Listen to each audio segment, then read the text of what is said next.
Hello, everyone. I'm your host, Andre Darmanin, welcoming you to another exciting episode of the Global Conversations Webcast. Today, we're diving into the deep waters of global LGBTQ plus inclusion, and I'm thrilled, so thrilled, to be doing that with none other than Michael Bach. With a laugh that lights up a room and a personality as colorful as Michael's, he is far from your usual diversity inclusivity expert. If your diversity is your strength, in Michael's own words, inclusion is your superpower.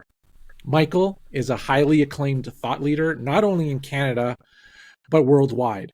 Michael has devoted nearly 2 decades to promote inclusion, diversity, equity, and accessibility in the professional arena.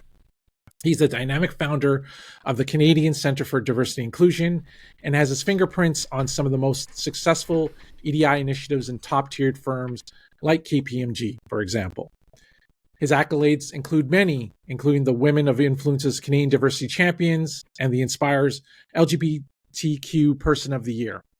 And more recently, CIO Views magazine named Michael one of the 10 most influential DI leaders, revamping the future in 2023. He's a certified pro, literally holding a postgraduate certificate in diversity management from Cornell. And as many of us all know in this profession, he is the author of Alphabet Soup, the Essential Guide to LGBTQ2 plus inclusion at work, which is already creating ripples. Fasten your seatbelts and let's put our hands together to welcome, or virtual hands together, I should say, to welcome Michael to the webcast. Michael, welcome. Thanks so much, Andre. It's good to be here, and thanks for that introduction. It's a bit embarrassing, but I appreciate it. No, come on. You know, you just came from a conference in the States. I mean, I did. Yeah. Yeah. You can tell us more about that in your introduction. But yeah, let's just, besides what I've mentioned, tell the audience who you are, what you're all about, and what got you to this point. Yeah, so I'm an Aquarius. I like long walks on the beach. No, my name is Michael Bach. My pronouns are he, him, his. I have been doing this work for nearly 20 years. Got into it quite by accident. A large part of my professional career was in IT. I was working in one of the advisory services practices at KPMG.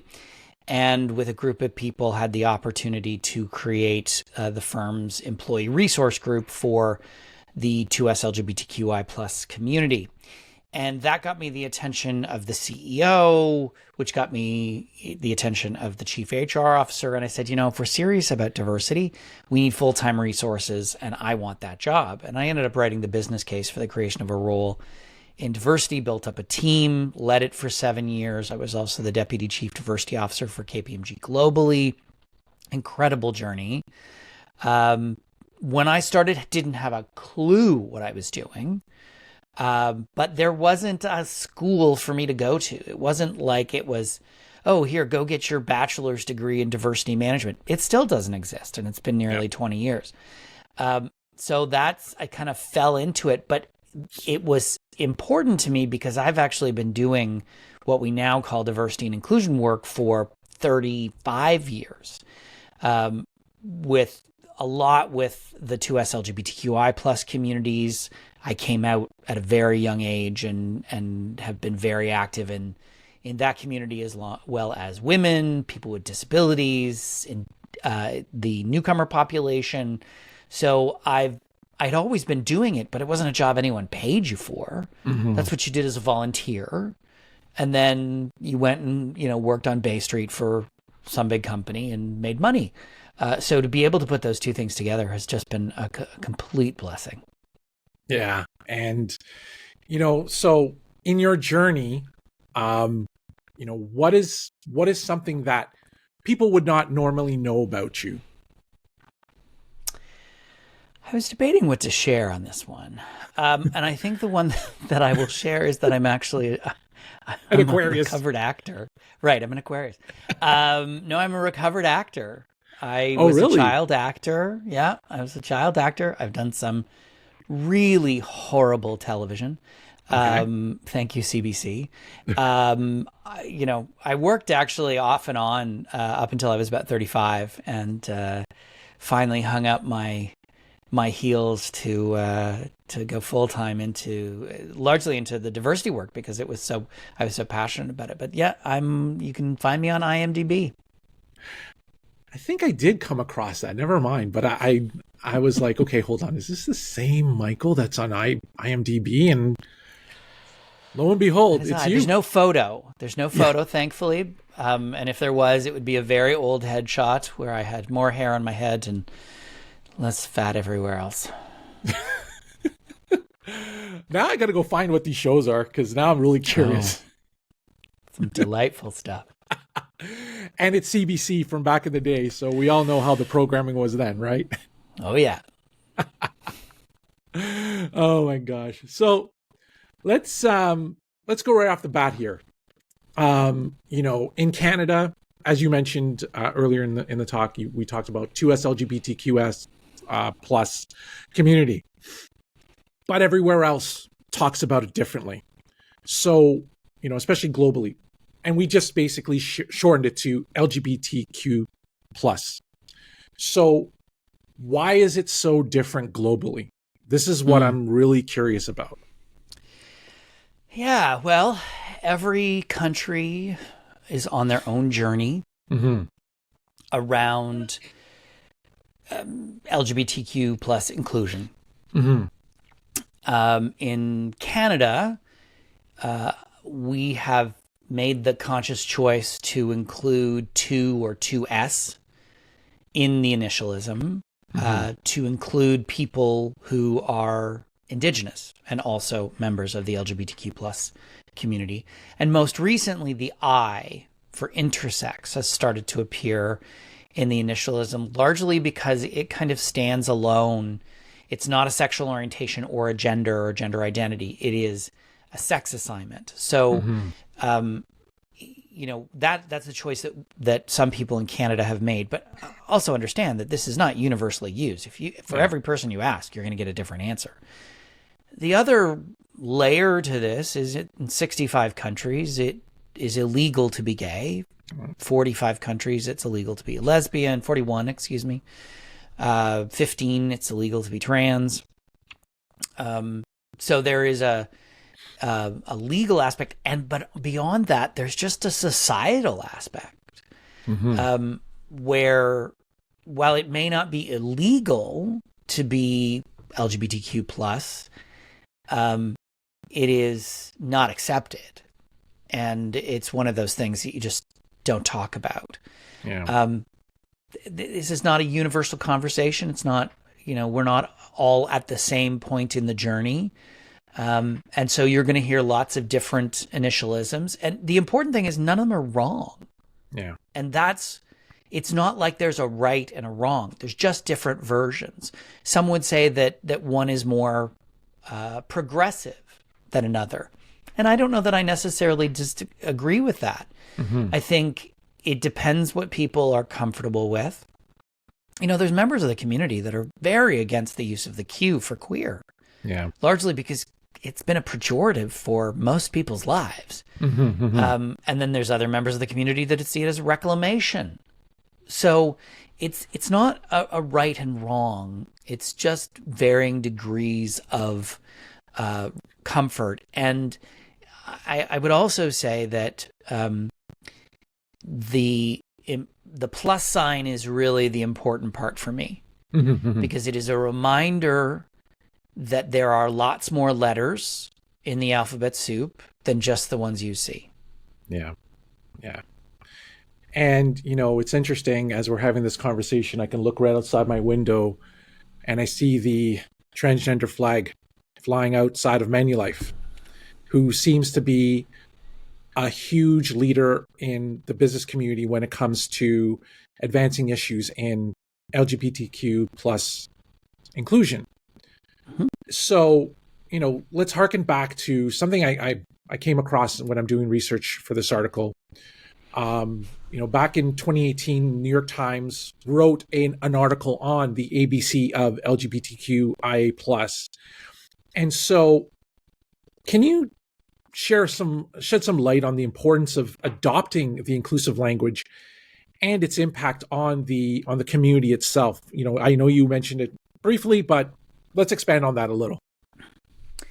Yeah, I think it's important for people to recognize and understand that we're very much in an evolution around not just the language, but identity and understanding of that.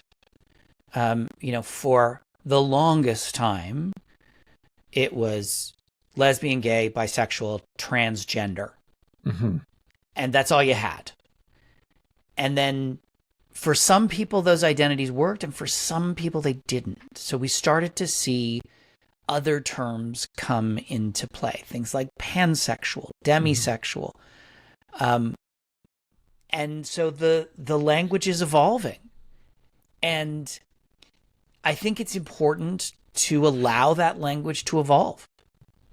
I mean, let's face it, everything is made up. All language is made up. We made all the words up. So we can allow people to make words up. And if that's how they identify, that's just fine. It doesn't matter what a person thinks. What matters is that we're respectful of one another. Mm-hmm. The impact on the community, frankly, is a whole lot of confusion. Yeah. There's a lot of people within the community who disagree with the evolution of language. Mm-hmm. Keeping it, I talk about this in my second book. We are not one community. We are a community of communities. When we say the LGBTQ plus community, what we should be saying is the LGBTQ plus communities, mm-hmm. because we're a bunch of communities strung together in one initialism. Yeah. And within each community, there is intersections of diversity and belief and understanding, and we're not a monolith. People treat us as a monolith, and we're not. Mm-hmm. So I think the best thing we can do is simply to allow language to evolve and to use the language that we're comfortable with, both within the community and outside of it. Yeah. And, one of the things that, as I'm listening to you here, one of the things that strikes me, and it's a conversation that seems to be evolving too, is the fact that a lot of organizations still don't have an understanding of how each community intersects. And yes, we have the various dynamic, if you will, within the LGBTQ plus community globally.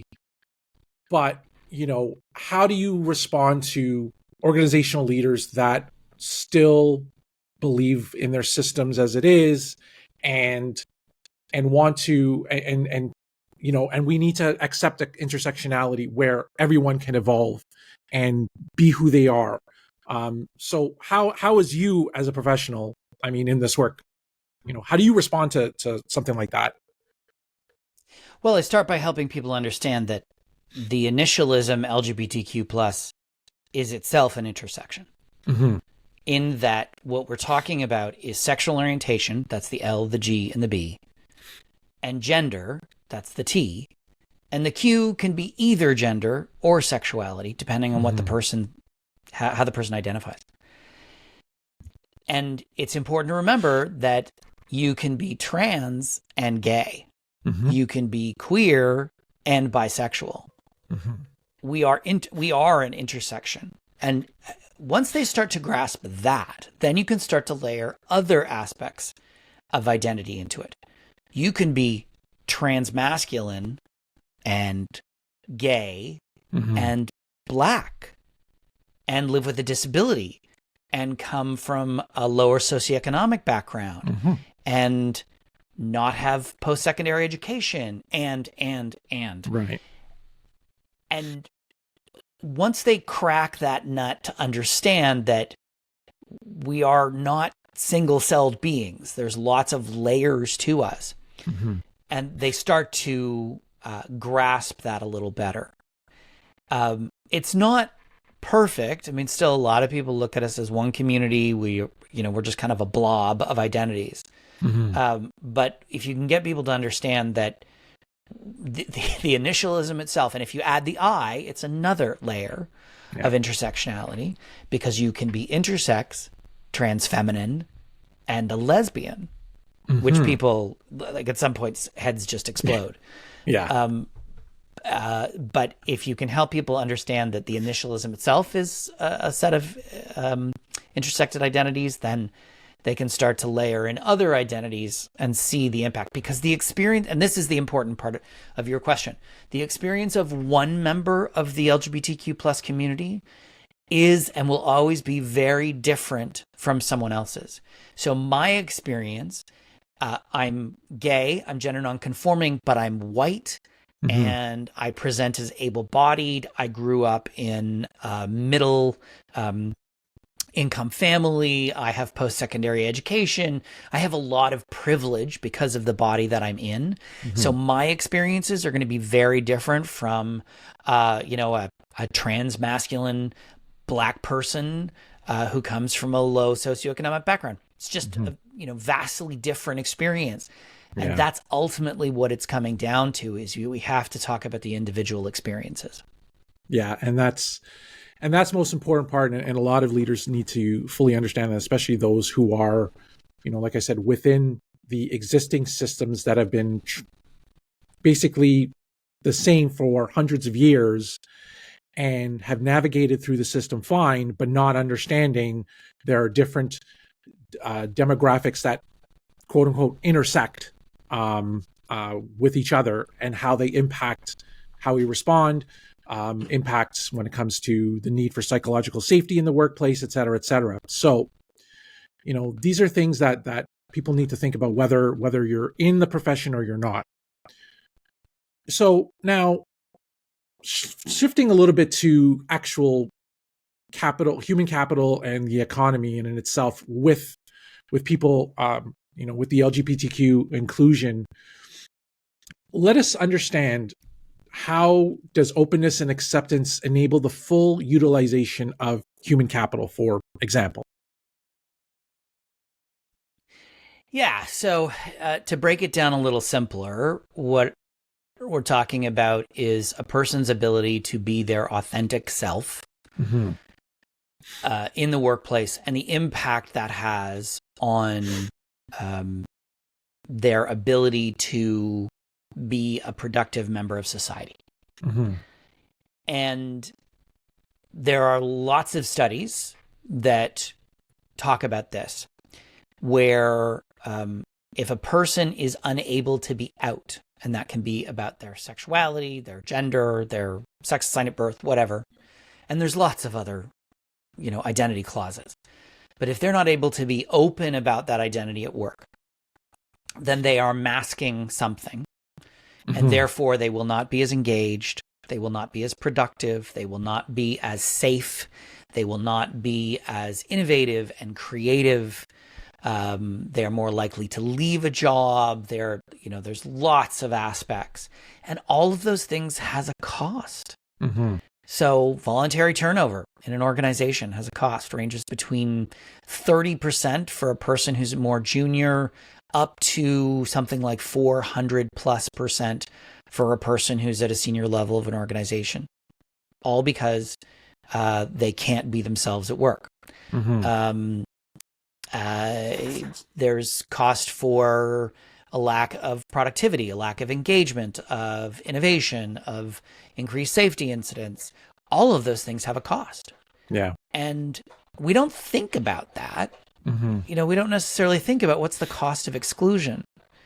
There's lots of research that will tell us the cost, or the cost benefit of inclusion, of creating those inclusive environments where people can bring their whole self to work, and the benefits that will have on an organization. But if there's a cost benefit for action, there must be a cost for inaction. Yeah. And there's just as an example, I read this morning. There's a big hubbub in the U.S. I think it's the 1 Million Moms group, which apparently doesn't actually have 1 million moms, but never mind. That are aghast because Target has Santas that are of different races, and Santas in wheelchairs, and a nutcracker that is holding a pride flag, and they're losing their cookies. Well, there's a cost to that. Mm-hmm. And hopefully Target won't back down. They have a history of backing down. But imagine that message to, a person working for Target, not working for Target, sees it in the media, hears somebody ranting about it. Maybe they're not going to come out. Maybe they're going to remain closeted. That has a cost. Mm-hmm. Inclusive societies are where people can thrive. Exclusionary societies are where people suffer. And we as a society suffer. This isn't me talking about the moral imperative or it's the right thing to do, the social justice agenda. This is about how we as a society suffer. Yeah. And, as you're talking about the most recent activity, of course, here in where we live in Toronto, we have the issue around pronouns. And of course, what happened in Saskatchewan, where, they had a what we call in Canada notwithstanding clause to pass legislation so that parents don't need to be told about the changing pronouns and stuff like that. And so, these are things that are starting from young to now, to when we get older, when we're working for an organization. So it seems to me that at least in North America, the acceptance is not progressing. It's actually regressing. Or it could be neutral. I don't know, right? I mean, where do you think more work is needed in advocating or global acceptance in this work? It's a good question, Andre. And for people just listening and not watching, I have a rubber face, so I react to, you always know what I'm thinking. I don't necessarily think we're regressing. Mm-hmm. I think there is a small minority of people who, thanks to a former president, feel empowered, feel like it is their right and responsibility to advocate for exclusion. Mm-hmm. The vast majority of people in Canada and the United States support LGBTQ plus inclusion. Mm-hmm. I think the last survey I saw from Gallup had it up somewhere around 76%. Mm-hmm. And that's overwhelming majority, not even close to the middle of the line. Mm-hmm. So that being the case, we are allowing the minority to take up all the space and make all the noise and push us backwards, or at least try to push us backwards. Mm-hmm. The global landscape is a bit of a different one, right? Because we've got so many variables involved. There's religion, and some faith are very exclusionary when it comes to different sexualities and gender. Some are not. Mm-hmm.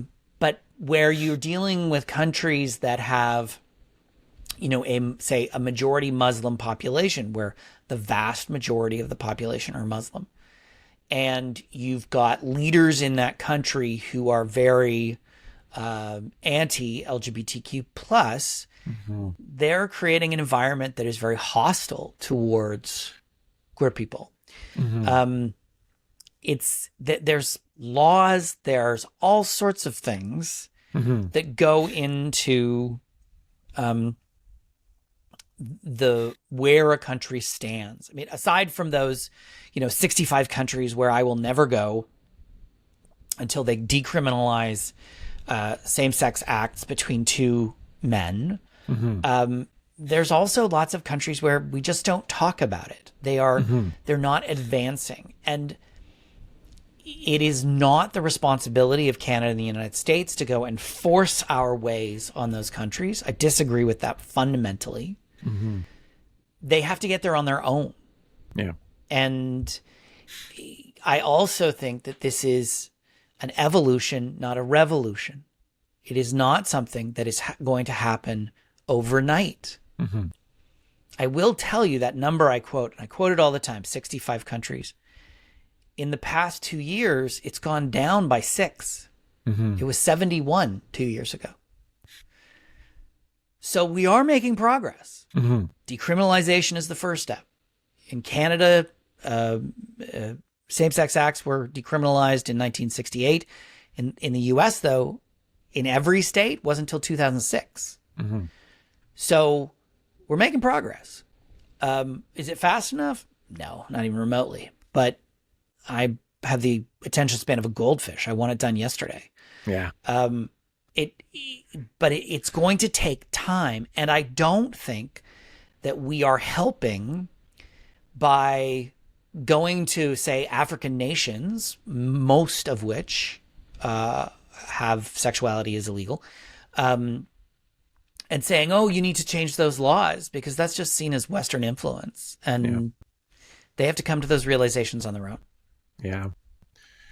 And, you know, we've seen actual public shows of affection, if you will, where they've, you know, where certain acts or certain concerts have shown where they go to countries that are against, like in Malaysia, for instance, something I just randomly found out in that just this past August, a band called 1975 openly kissed at a concert where in Malaysia, and you know, what does this say about LGBTQ rights on a global stage, or does it further backlash against the community? I mean, we kind of touched upon it, but what are your thoughts, especially when those countries need to come along, if you will, and you know, they're still, you know, they're doing something that people love, is perform, right? So, right, you know, what do you say about that?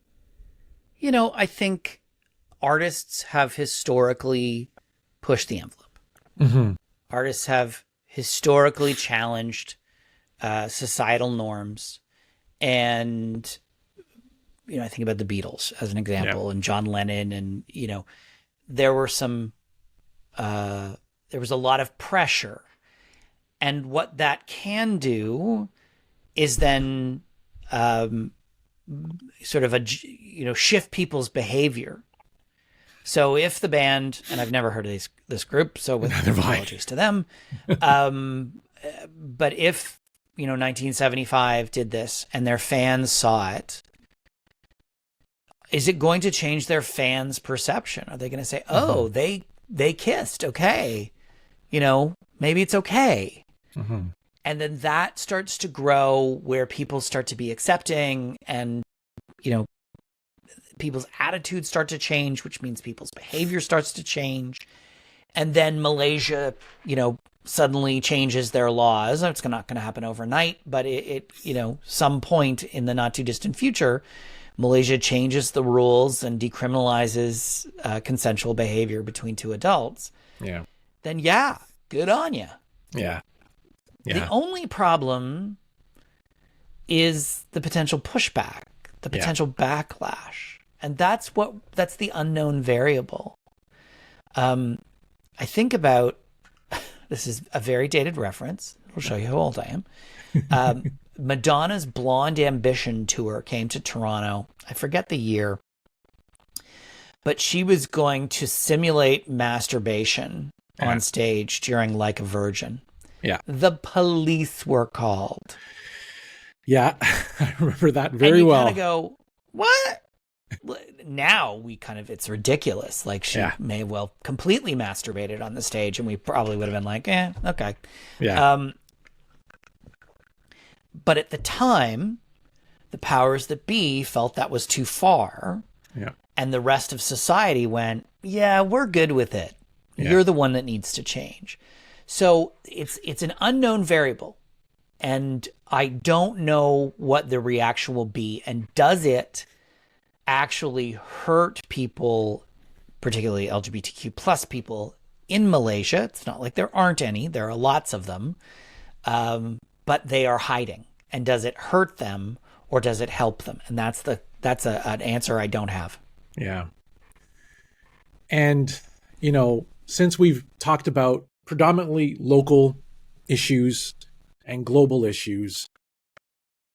How do local organizations tackle this? We've talked about that at length. Now, when it comes to people who are working for a multinational firm or who have global EDI professionals working in there who are kind of struggling with this concept, how can leaders of those organizations or even practitioners or whatnot, from a global perspective, how can they ensure that inclusivity and employee support are consistent across different regions? Great question. Yeah. And the answer is they really can't. Yeah. So let's use Malaysia as an example. Yeah.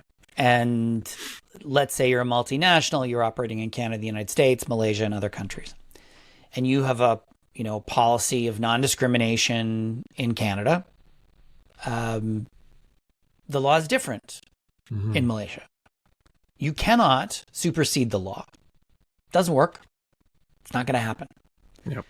So what you can do, though, is work within the law and create mechanisms by which, for example, if you do have an LGBTQ plus employee in Malaysia who would like to potentially relocate, you arrange for them to move to a country where it is safe for them.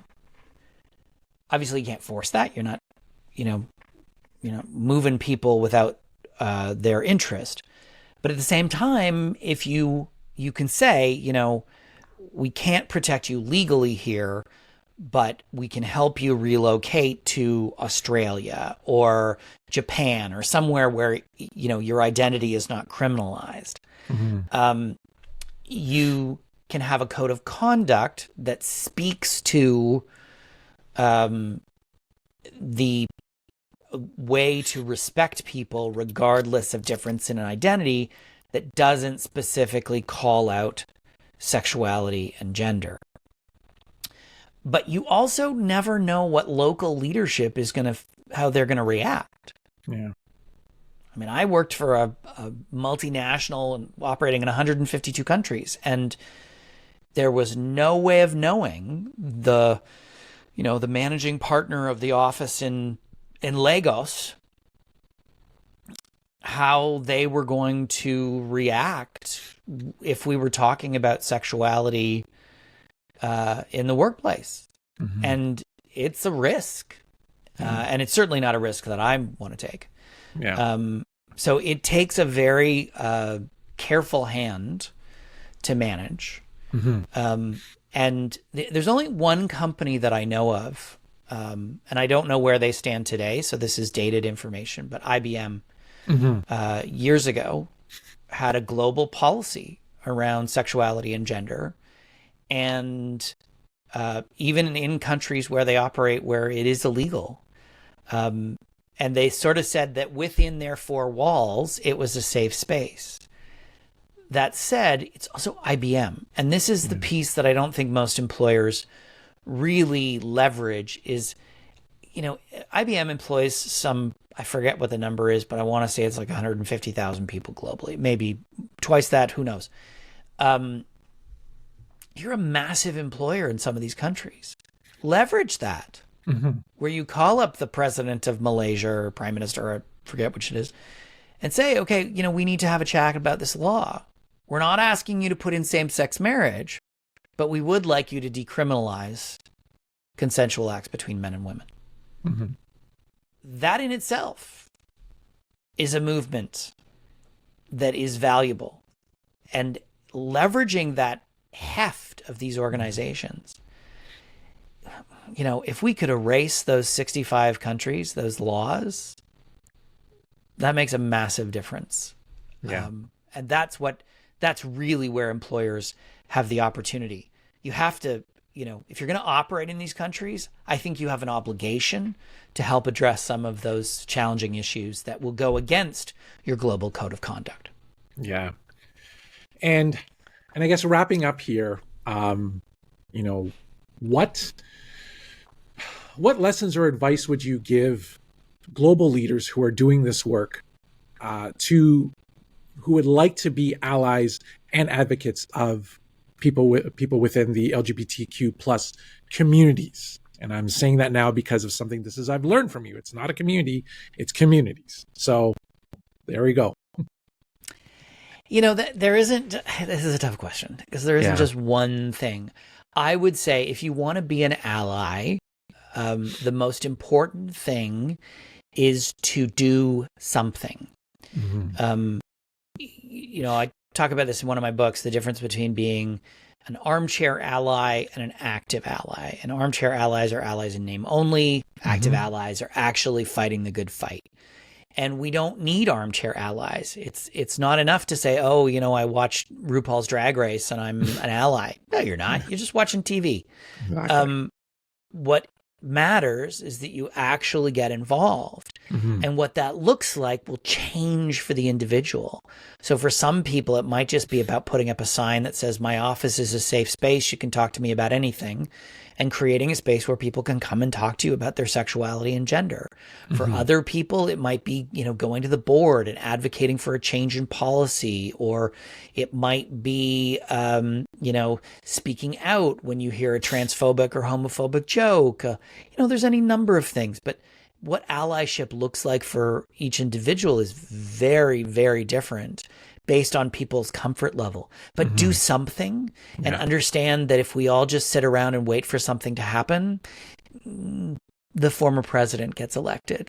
We need to be active participants in the world we want to see, because otherwise the minority will take it from us. Yeah, it's that vocal minority that has been problematic for quite some time, and they're getting louder by the minute. They're getting louder. Whether it's this issue, whether it's whether what's going on in the Middle East, these are things that we are, this is what we're dealing with in our world. And yes, power of social media, it has had its benefits, but it's also had its drawbacks.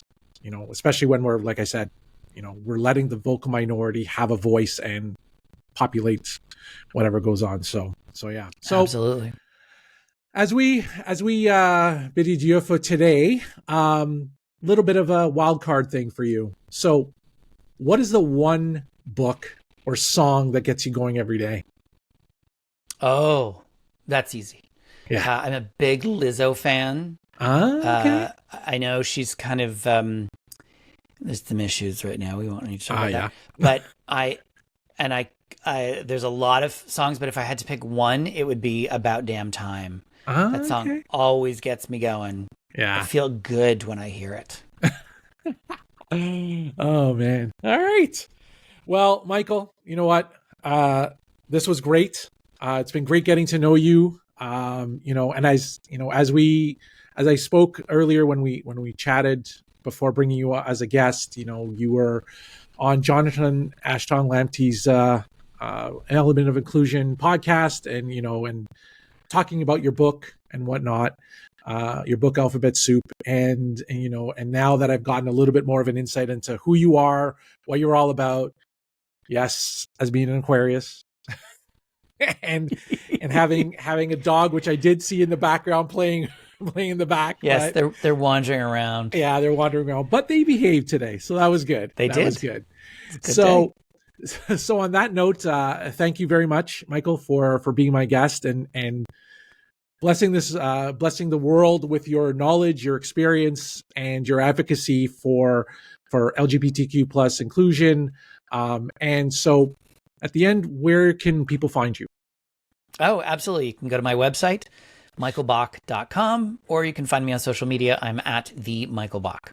Okay.